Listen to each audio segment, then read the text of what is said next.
seja bem-vinda. Você está no Tribuna da Ordem, podcast das comissões da OAB de Santa Catarina. Meu nome é Edgar Galilhetti, sou coordenador adjunto das comissões e vou lhes acompanhar no episódio de hoje. A nossa convidada hoje é a doutora Daíra Andréa de Jesus. Ela é diretora de Inclusão e Acessibilidade da OAB de Santa Catarina e eu já vou fazer uma leitura do currículo abreviado da doutora Daíra e lhe conceder a palavra. Antes, no entanto, eu gostaria de fazer uma menção institucional, como de praxe, ao Dr. Juliano Mandelli, que é o presidente da nossa seccional e que nos permite a realização desse podcast aqui na OAB. Também ao Dr. Douglas Dalmonte, que é o coordenador geral das comissões, e ao Dr. Pedro Miranda, que é o presidente da CAASC, que nos permite a utilização da estrutura do estúdio CAASC para gravação desses nossos episódios.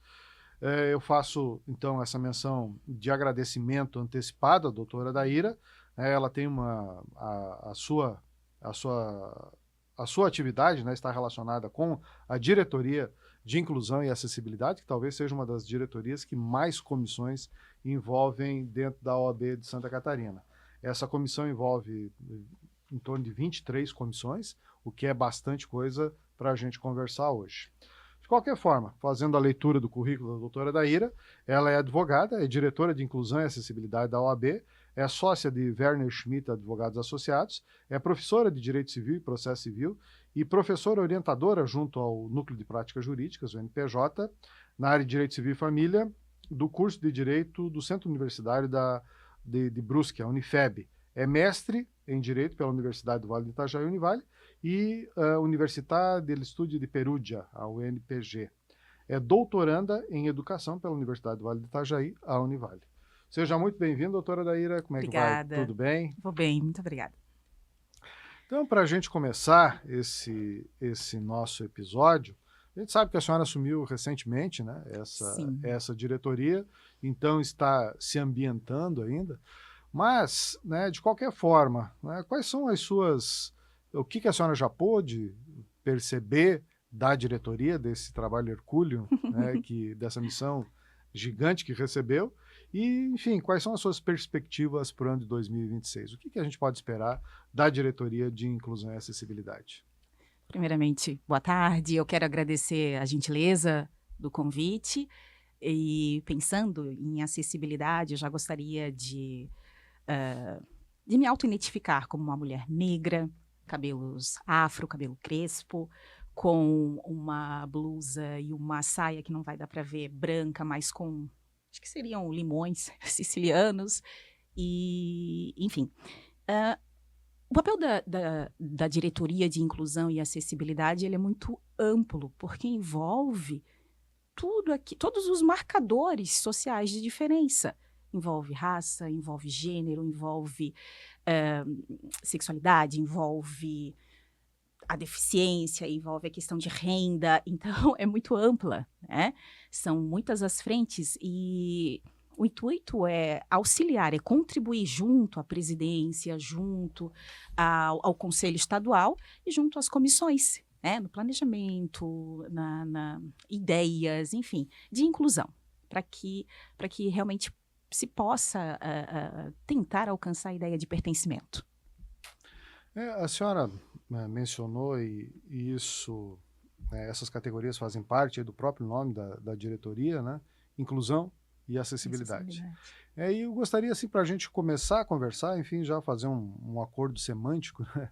Entende? O que a senhora entende, né, por inclusão e acessibilidade? Qual é o pensamento da diretora sobre essas duas categorias? O que significa inclusão e o que significa acessibilidade? São duas categorias muito próximas, elas se relacionam, mas eu penso que a inclusão é algo muito mais amplo, porque a ideia de inclusão ela chega a ser quase que um sonho, né? Uma fantasia, a ideia de um pertencimento total para todas as pessoas, para que todas as pessoas se sintam pertencentes. Enquanto a acessibilidade, ela diz respeito à ideia de se criar condições para se enfrentar barreiras, seja de qual tipo for, né? Barreiras físicas, barreiras digitais, barreiras atitudinais, enfim, né? Então, acho que a acessibilidade é uma das possibilidades de se alcançar efetivamente a inclusão.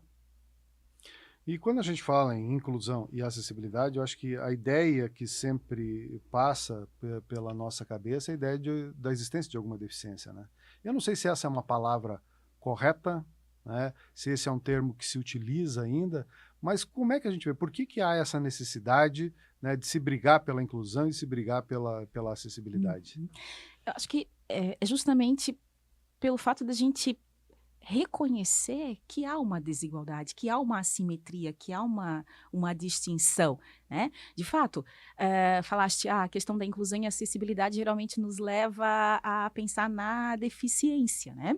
E está correto. Geralmente, quando esses termos vêm, fica a ideia de deficiência. Mas eu penso que um bom ponto de partida é pensar o seguinte, que por trás dessa deficiência tem uma pessoa. Então, focar na pessoa para que a gente possa pensar em estratégias, desenhar estratégias e efetivamente ter ações que possam enfrentar essas deficiências. Mas veja, outras questões relacionadas à inclusão talvez acabem passando despercebidas pelas pessoas, né? A própria questão racial, que é uma temática para mim muito cara, né? O antirracismo, que acho que é a temática que mais eu acabo estudando no meu dia a dia. Né? Também a questão. Então, o que eu quero colocar é que dentro ainda dessa ideia da pessoa com deficiência, da nossa advocacia, né, que envolvem também colegas com deficiência, podem ter ainda outras dimensões a serem observadas. Imagine, então, vamos juntar, vamos analisar a deficiência ainda da advogada mulher, de uma advogada mulher negra, enfim, não é uma ideia de somar apenas, mas de se refletir como um todo. Então, eu gosto muito de fazer essa análise interseccional, quando a gente pensa em inclusão e acessibilidade. De fato, é um tema amplo, merece vários recortes, né, porque são muitas as dimensões, mas eu acho que algo que liga tudo, a palavra-chave que poderia ligar, é a pessoa, é olhar para esse ser humano, para essa pessoa na frente, né? Porque, assim, acho que é muito fácil quando a gente... É muito fácil. Né? É mais fácil, talvez, quando a gente pensa em inclusão e acessibilidade, quando a gente fala de uma pessoa que é portadora de uma deficiência física. Né?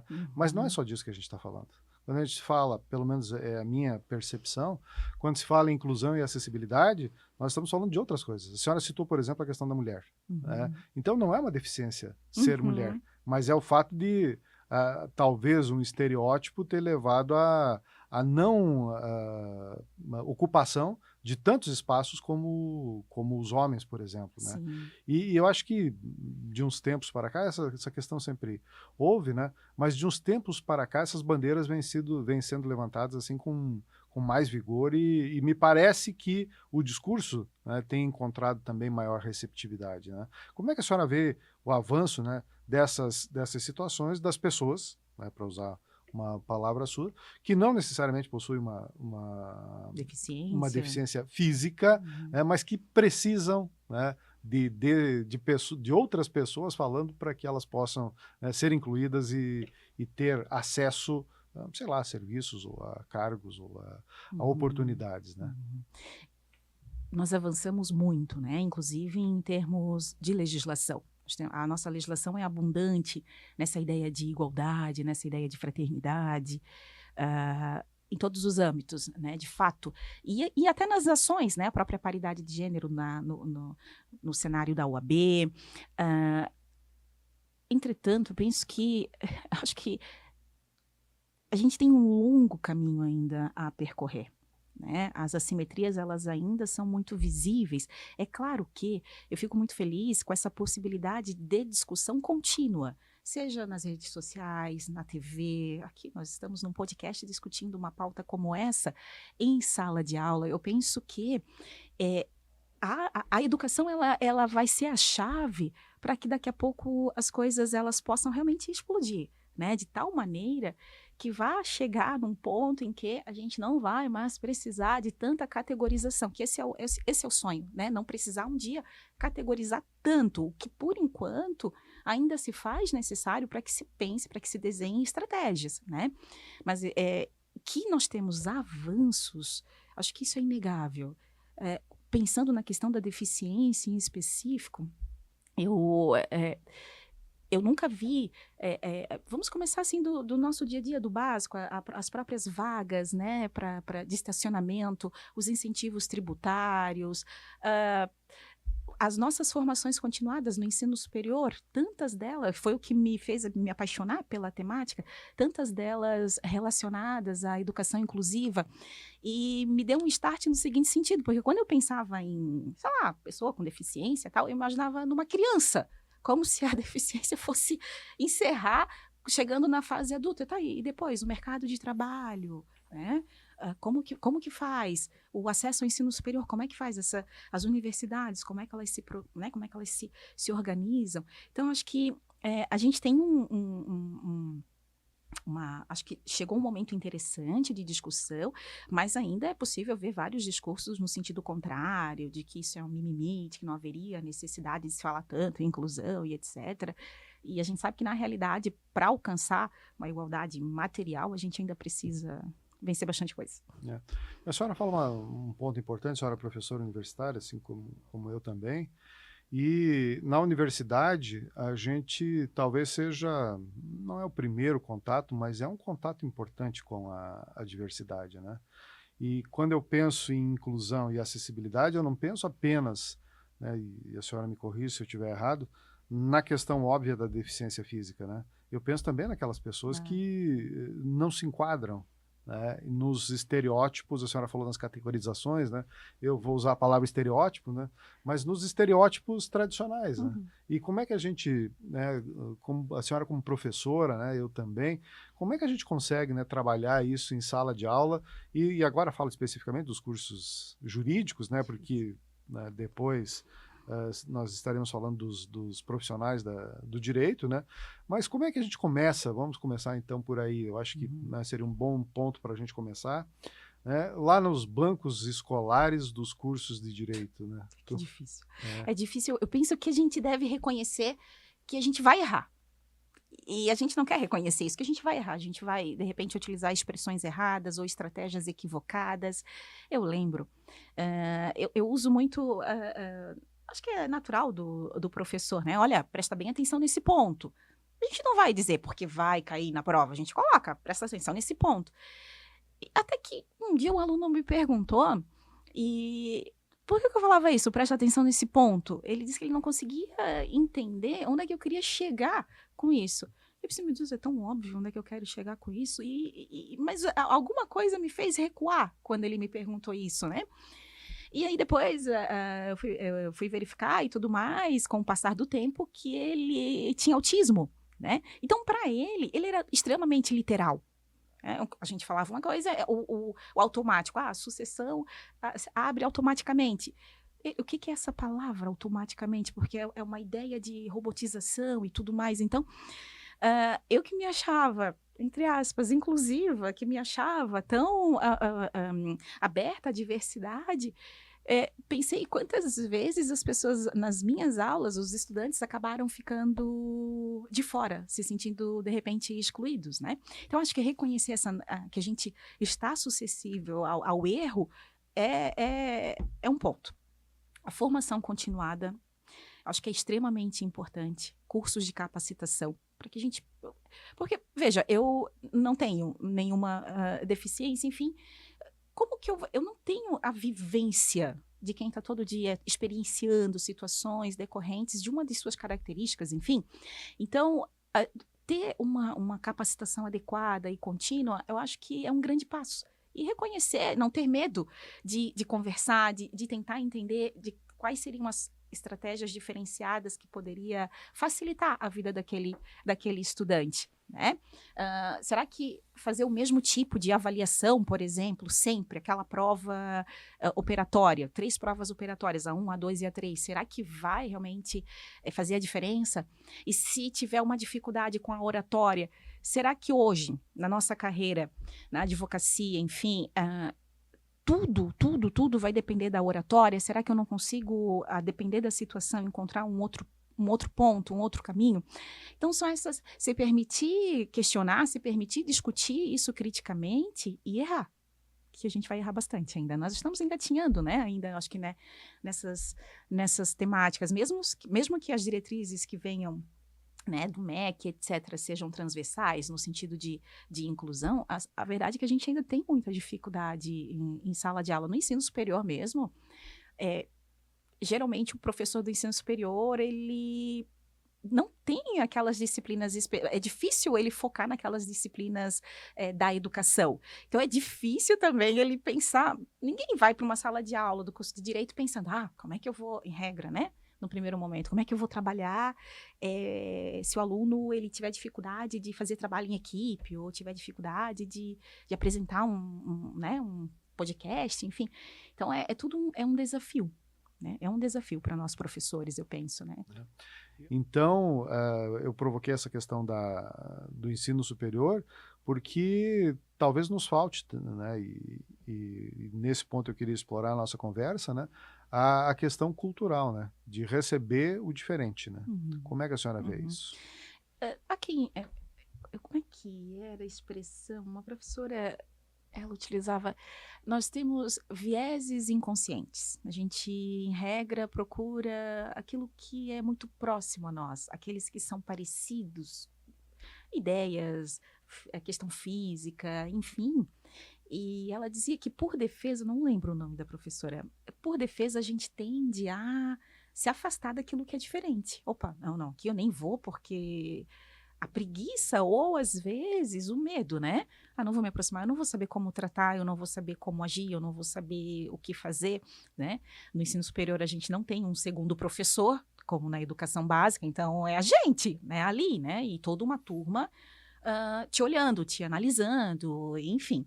Então, é diferente. Eu nunca tive, olha que interessante, todas as situações que eu tive de alunos que demandaram alguma atenção diferenciada da minha parte, era o autismo. Eu nunca tive um aluno com deficiência visual, algo assim.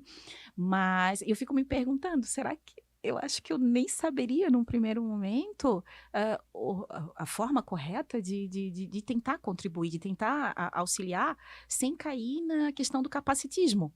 Né? Porque é muito difícil, que a gente às vezes quer mostrar que, olha, eu tô aqui, conta comigo, enfim, e pode infantilizar o aluno, ou até mesmo ridicularizá-lo na ótica dele, né? No sentido de querer ajudar na frente dos demais colegas. Então, acho que cada situação é tão subjetiva, e uma conversa pessoal com o estudante, eu acho que facilita bastante, até para a gente sentir para aquela pessoa como que seria, como que ela se sentiria, o que ela gostaria. Eu acho que essa conversa individualizada, ela é importante, porque nós não somos iguais de ideias e tal. Então, não é toda pessoa que vai querer um determinado tratamento, né? Teve um professor que me falou, no primeiro dia de aula, ele tinha recebido um laudo, acho que era de autismo. E ele chegou na sala, a primeira coisa que ele fez foi dizer, pessoal, esse aqui é o João. O João, deem atenção para o João, porque o João isso, o João aquilo outro.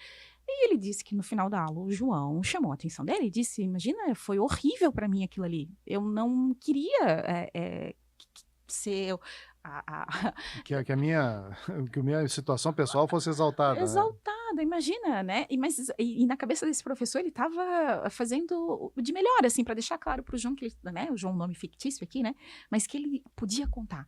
Então, é difícil para nós, na prática, na questão prática, porque na questão teórica, tá, beleza, a gente tem um corpo, as universidades contam com núcleos de apoio, enfim, mas geralmente núcleos pequenos, né, compostos por poucos profissionais para uma demanda hoje muito maior. Então, é difícil a gente conseguir individualizar todas as situações e tudo mais, e levar para os colegiados, né, isso, discutir entre pares, não é fácil, né, mas só eu digo assim, eu acho muito interessante essa evolução, assim, só de ter esses núcleos de apoio, de receber orientações, de ver, então, o ensino superior povoado de diversidade, isso encanta o meu coração. Né? Porque, apesar de todas as barreiras, de todas as dificuldades, de todos os erros, estamos juntos, ali, tentando fazer com que todos alcancem, consigam se formar, enfim, mencionar-se a questão da idade, um outro ponto que às vezes a gente, imagina uma pessoa com mais idade numa turma de 17 anos, né? Eu tenho aluno que não tem nem a maioridade civil ainda, né? É um desafio, né? para nós professores e para o estudante, né? E como tratar, então, essas questões, assim, como é que a OAB vê, né, ou a senhora vê, a inclusão das pessoas, assim, caracterizadas, né, no sistema judicial? Dois pontos, né? Primeiro, quando há o próprio advogado, ele já se autodeclara, ele consegue enxergar determinadas características.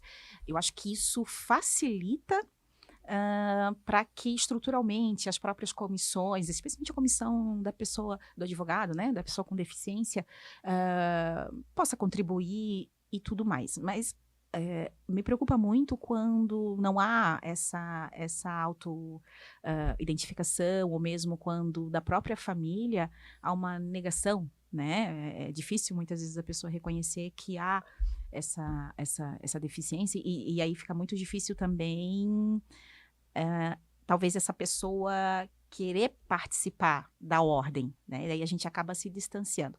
Mas eu penso que o trabalho das comissões de modo geral, é muito importante. E eu não falei no início, mas um ponto que eu preciso deixar bem claro, assim, ó, a ideia da diretoria ajudando presidência, conselho estadual e as comissões, mas é respeitar a autonomia das comissões. Isso é importante. São colegas que estão ali todos os dias trabalhando, se reunindo. E a gente sabe as dificuldades de uma comissão, né? Muitas vezes não são todos os colegas que participam. Então, e tudo, né, acaba parando nas comissões. O papel das comissões para esse acolhimento do advogado, né, com deficiência, ou ainda para contribuir para a própria sociedade como um todo, porque não precisa o advogado ter alguma deficiência para compor a comissão, eu acho que enriquece muito, né, esse ingresso na ordem, esse acolhimento. Nós temos a Comissão da Pessoa com Deficiência, eu vou errar, talvez 2017 ou talvez 2018, ela aprovou um plano de valorização da advocacia PCD, né? E um plano com diretrizes fantásticas, diretrizes gerais, né? No sentido de inclusão, no sentido de favorecer a participação em eventos, tentar eliminar, ter acessibilidade nos espaços, realizar mapeamento, censo e tudo mais, né? Essa aprovação eu considero um marco para Santa Catarina. O que nós precisamos agora é regulamentar, o que é da incumbência do Conselho Estadual, regulamentar para que esse plano, para que realmente a gente consiga que essas diretrizes, elas fiquem asseguradas por lei, né? Eu penso assim que se me perguntarem, Daíra, enquanto diretora, qual que é o teu sonho nesse momento? Seria a regulamentação do plano de inclusão, de valorização da advocacia PCD, né? Eu acho que a OAB, sob certos aspectos, caminha bem, né? Não vejo, assim, grandes problemas, né? Mas se a gente pensar nos sistemas judiciais, né, EPROC, PJE e tantos outros espalhados pelo Brasil, eu não tenho certeza se eles estão preparados para receber a pessoa com deficiência visual, por exemplo, pessoa com algum tipo de déficit de cognição. Né? E como é que a senhora vê, então, a possibilidade, né, da diretoria contribuir para que esses sistemas judiciais eles sejam mais acessíveis, né? Eles sejam mais amigáveis, assim, para as pessoas que têm essas dificuldades. No ano passado, o CNJ editou uma resolução, era sobre o uso da inteligência artificial. E, para minha alegria, consta nessa resolução a ideia de diversidade, de inclusão, de pessoa humana, valorização da pessoa humana, da criação de um comitê, e aí a OAB estando também, quase, a OAB ali no trabalho de monitoramento, enfim. Então, porque a questão tecnológica é um ponto importante, né? Essa acessibilidade tecnológica. Hoje a gente vê alguns aplicativos que fazem essa leitura, né, do sistema e tudo mais, que pelo menos eu não tinha conhecimento, né? Vários alunos me falaram, professora, assim, ó, quando eu entro no EPROC, eu baixo tal aplicativo tal, daí eu consigo ter a leitura, enfim. Mas hoje os tribunais, eles têm as suas comissões também, secretarias, né? Tanto o CNJ tem, os nossos tribunais têm, e isso é importante. O ano passado, a UAB firmou com a Justiça do Trabalho, com o TRT, um termo de adesão, acho que foi a primeira entidade a assinar, né, no sentido de promover, né, as formações continuadas, cursos perante a ESA, enfim, a participação efetiva. Então, acho que esse diálogo constante com os tribunais faz a diferença, né? Esse diálogo da nossa presidência com as presidências dos tribunais, entre comissões também, faz a diferença. Mas é claro que não é tão simples assim e, de repente, deixam até um desafio aqui, né? Porque a realidade de um advogado da capital é completamente diferente da realidade de um advogado do interior, né? Então, é muito difícil saber se a tecnologia e a acessibilidade alcança, né, o nosso estado como um todo. Muito difícil saber, né, quais são as... Porque estar na capital, eu sempre brinco, eu sou vinculada à subseção de Brusque, completamente diferente, né, de Floripa, porque parece que tudo acontece aqui em Florianópolis, né? Uhum. Mas, enfim, mas acho que esse diálogo permanente e a possibilidade de fiscalização da questão tecnológica são bons pontos. Yeah. E a questão parece que me parece assim que ela fica um pouquinho mais complicada ainda quando a gente está falando de uma audiência, né? Entendeu? Audiência presencial ou audiência virtual, né? E que necessariamente precisariam ser adaptadas às condições pessoais do advogado, né? Mas e quando isso não acontece? A gente pode falar que isso é uma violação à prerrogativa do advogado? Eu entendo que sim. Eu entendo que sim. O pecar pelo excesso, acho que nesse caso é muito melhor do que pecar pela omissão. Né? É dever do magistrado criar condições favoráveis para que o advogado exerça a sua profissão com tranquilidade, enfim, com igualdade material de trabalho. E não só o advogado, testemunhas, partes, porque imaginemos uma testemunha uma testemunha autista, vai ter uma forma diferente de responder os questionamentos. Será que esse julgador está preparado para isso, para responder, para questionar e entender que a pessoa não está sendo desrespeitosa, a pessoa, aquele comportamento, ele está dentro das características dessa pessoa? Então, é um todo, e não é simples, até para nós, enquanto advogados, né, enquanto a gente está ali inquirindo uma testemunha, entender que, tem alguma dimensão ali. Mas eu penso que a gente precisa... É inadmissível não observar essa disparidade e permitir que algum advogado com qualquer dificuldade, enfim, ainda que não seja deficiência, né, não possa exercer a advocacia como merece. E na sua plenitude, né? Na sua plenitude. Isso é importante para as partes, para o sistema de justiça, né? É inadmissível. Às vezes a gente acaba assistindo nas redes sociais determinados vídeos e comportamentos absurdos, né? A postura acho que há uma desvalorização da advocacia, muitas vezes, por parte da magistratura, para mim, incompreensível. Porque não há justiça sem advogado. Não consigo pensar num sistema de justiça que não envolva a figura do advogado. Então, que se crie, meu Deus, as formações das carreiras jurídicas não podem ficar especificamente com relação à técnica.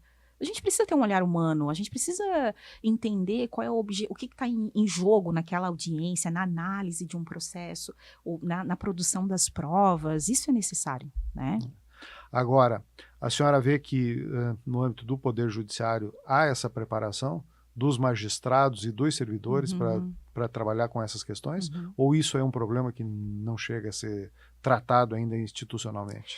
Eu observo que vem sendo, pelo menos o que a gente, nos convites que acabam chegando, de formações, nos próprios sites ou nas redes sociais dos tribunais, me deixa muito feliz ver iniciativas claras, né? São trilhas formativas, são cartilhas, enfim, né, fóruns para a capacitação de servidor.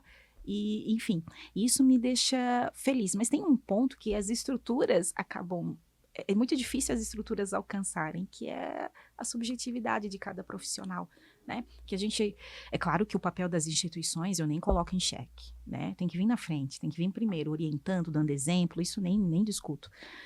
Mas é muito difícil porque é uma responsabilidade de todos nós, né? E é difícil quando o particular não sente essa responsabilidade, né? Eu fiz a minha formação, beleza, lá no tribunal, mas eu, servidor, vou continuar com a minha vidinha aqui bem tranquila, porque meu salário está garantido e ponto. Eu, juiz, porque eu penso dessa forma e assim, é como voto, né? É como eu penso, é como voto, ponto.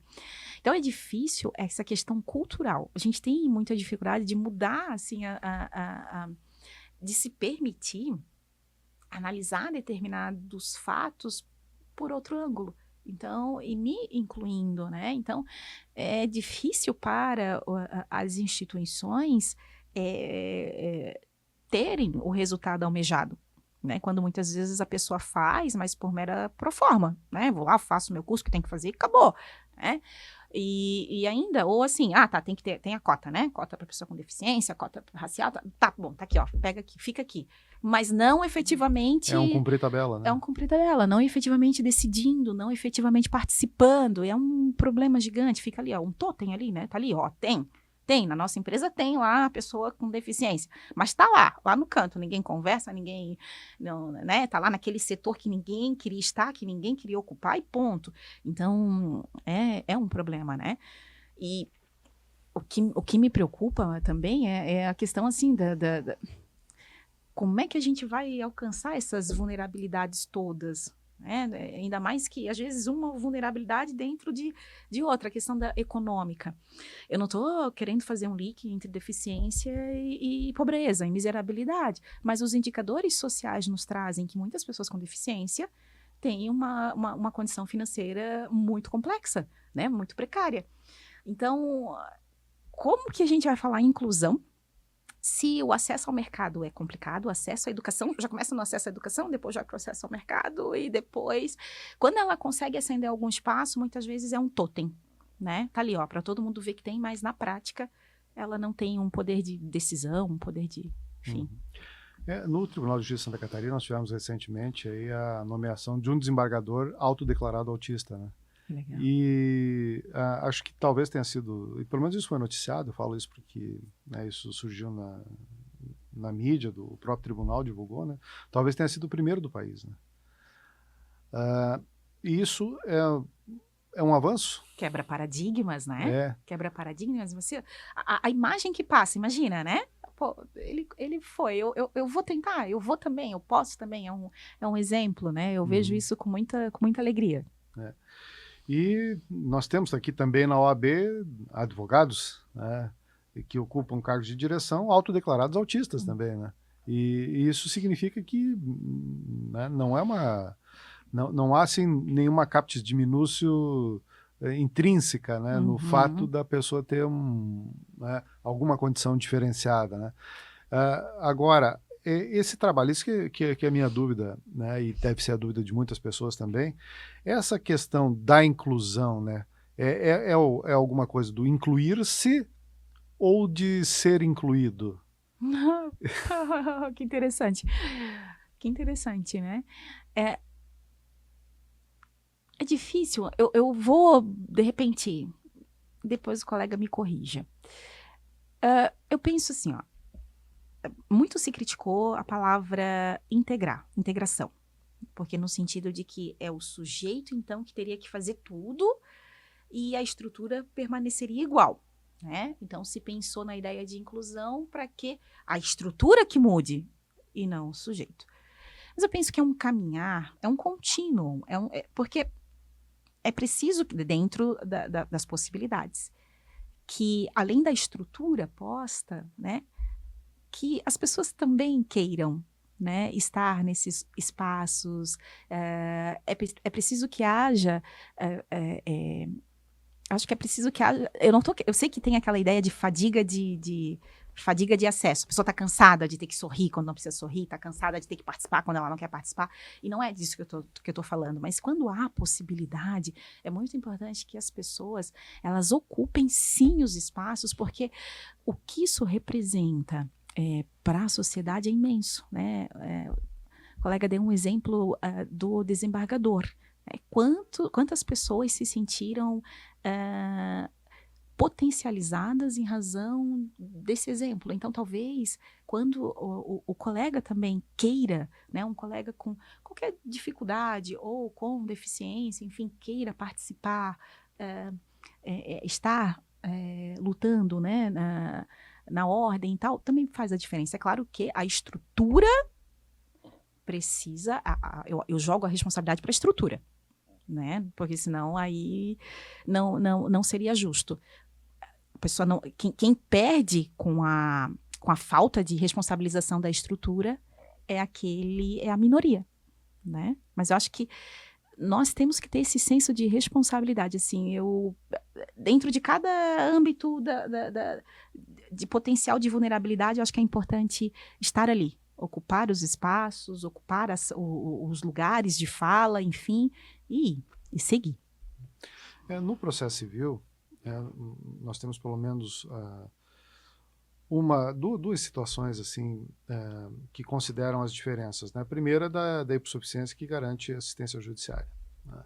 Mas aí é a questão da hipossuficiência financeira, que a senhora já quis afastar como sendo necessariamente algum tipo de deficiência. Não, é uma situação né, momentânea. E o processo civil, ele já parte, digamos, no tratamento da isonomia, ele já parte para um extremo, né? Nós temos o capaz, o relativamente e o incapaz, né? E o incapaz nem sempre é o menor, enfim, pode ser um maior incapaz, né? E me preocupa, sabe, sempre, são essas questões indefinidas, né? Entende? Que estão entre a capacidade plena e a incapacidade plena. Mas eu acho que ali dentro a gente tem vários níveis, né? O advogado, só a atuação do advogado é suficiente para suprir essa... Eu penso que não, A gente teria que ter uma... até porque o próprio Poder Judiciário, por conta de questões culturais, né? Tudo, acho que é muito mais fácil acabar em interdição do que acabar de outra maneira, né? Porque o Estatuto da Pessoa com Deficiência, ele prevê ali tantas possibilidades, o direito de constituir família, né? O direito de casar, de decidir sobre a questão da filiação. Mas será que até mesmo os cartorários estão preparados para isso? De realizar o casamento civil, e depois, quando chega lá no judiciário, é muito mais fácil deferir a interdição do que uma tomada de decisão apoiada, por exemplo, enfim.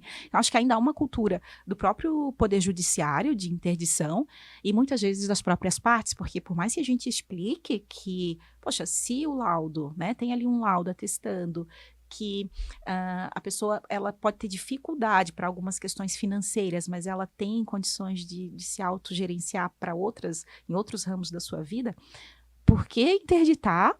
Enfim, né, a depender da situação. Então, acho que aí, muitas vezes o próprio advogado já escolhe a ação de interdição, quando talvez nem fosse o caso, a depender até mesmo, às vezes, da idade da pessoa, né? E o próprio judiciário, acho que também por temor, acaba optando, vamos interditar, né? A tomada de decisão apoiada ainda fica muito no papel aí, né? Então, mas é uma barreira, acho que, do temor, né? Da preocupação. Eu tinha um colega, né, um tabelião, ele dizia, Daíra, eu morro de medo quando eu vejo que a pessoa, ela tem uma dificuldade de compreender as consequências do casamento, né? Eu não sei se a pessoa entende que, se não der certo, ela vai se comprometer economicamente e tudo mais. Por mais que eu explique, a minha equipe explique e tudo mais, eu morro de medo. Então, eu vou te confessar, algumas vezes eu até já não fiz, né? Então, é difícil, é uma questão de de respeitar o que está na legislação, respeitar a autonomia e, claro, estar atento a eventuais abusos, enfim, não colocar essa pessoa numa situação de perigo, evidentemente, né? Acho que até bem pouco tempo atrás a gente discutia a questão do regime de casamento para... de pessoa, 70 e 75 anos, não me lembro mais qual era. Era 70, não era? Vou chutar, chutão. Mas enfim, né? E aí uma vez eu gravei um podcast, enfim, né, entramos nesse assunto, né? E o entrevistado disse, pô, mas com 70 anos a pessoa pode ser juiz de direito, pode ser empresário e tal, e não pode escolher o regime de casamento, né? Então, quer dizer, a própria legislação às vezes cria essas barreiras que, lógico, né? Deve ter tido um motivo que inspirou a criação. Não vamos pensar também que o medo do golpe financeiro, né? Que o legislador, enfim, não teve uma intenção boa, né? Mas as coisas mudam muito rápido, né? Não tem cabimento, realmente, né? Não tinha cabimento, né? A pessoa, ela assume uma empresa de um porte gigante e não consegue decidir sobre a sua própria vida afetiva, né? Enfim. Mas acho que ainda é essa coisa, a barreira, o medo, né? O medo, a questão ainda cultural, né? Isso é muito, muito forte no judiciário, dentro da advocacia. Por isso eu penso que a importância da nossa escola, né? Da ESA, nesse sentido de nos capacitar, né? E, enfim, a gente já falamos quase uma hora aqui. O tempo... Que rápido! O tempo passa muito rápido, né? E até era uma ponderação que eu ia fazer no início, mas eu acho que, né, ela vem bem a calhar aqui no final, porque a gente já, né, fixou aí alguns pontos importantes, né? Mas nós temos no Brasil, né, uma lei, a Lei 13.146, que é de julho de 2015, que institui a Lei Brasileira de Inclusão da Pessoa com Deficiência, né? Que é o Estatuto da Pessoa com Deficiência, né? E o objetivo dessa lei seria assegurar e promover em condições de igualdade o exercício dos direitos e das liberdades fundamentais por pessoas com deficiência, visando a sua inclusão social e da cidadania. É um conceito operacional legal, alguma coisa que está na lei. E para mim ainda assim o que está em aberto ainda é definir exatamente o que é uma deficiência, né?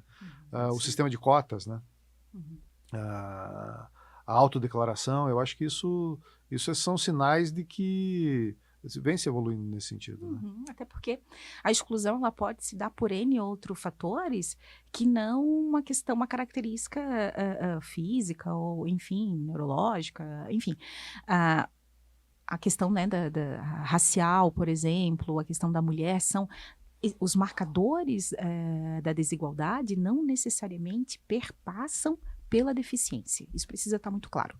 Né? Deficiência é uma coisa e outros marcadores são outra. Podem se encontrar? Pode haver intersecção? Pode, mas não necessariamente. Né? Então, acho que isso é interessante destacar. E a inclusão, ela está relacionada com tudo isso.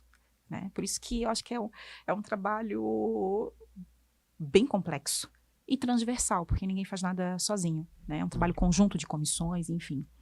Enfim, né, já nos aproximando do final desse nosso episódio, né, doutora Daíra? Para mim aqui foi uma aula, né? Eu acho que a gente aprende muito e esse podcast aqui, né, com certeza ele vai ser distribuído para todas as comissões que pertencem à sua diretoria, então vai ser um bom ponto de inspiração para as pessoas, para auxiliar, né, entender essas comissões que elas possam melhor desenvolver a sua atividade.